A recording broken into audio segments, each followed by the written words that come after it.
মহালয়ার আধ্যাত্মিক তাৎপর্য। মহালয়া কেবল দেবীপক্ষের সূচনা নয়, এটি মানুষের হৃদয়ে নতুন আশার আলো জ্বালায়।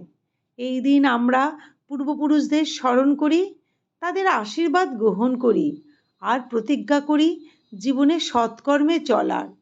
পিতৃপুরুষদের আশীর্বাদ মানে শুধু পারিবারিক সমৃদ্ধি নয়, মানসিক শান্তি ও ভরসাও।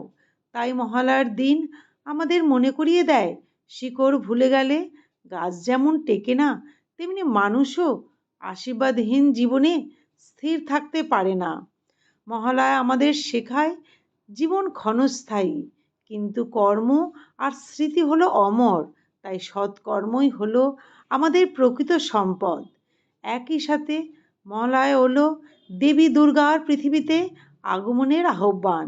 তিনি আসেন অশুভকে বিনাশ করতে, মানুষের অন্তরের অন্ধকার মুছে দিতে। তাই এই দিনটি হলো অশুভ থেকে শুভর দিকে, দুঃখ থেকে আনন্দের দিকে, আর অন্ধকার থেকে আলোর পথে যাত্রা। মহালয়া আমাদের শেখায় জীবন মানে শক্তি, ভক্তি, শ্রদ্ধা আর আলোকে বরণ করা।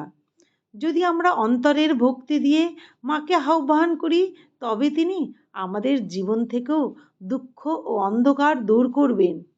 যখন আমরা মহালয়া পালন করি, তখন শুধু পুজোর আনন্দ নয়, অন্তরের অন্ধকার ভেদ করে আলোকময় জীবনের প্রতিশ্রুতি দিই।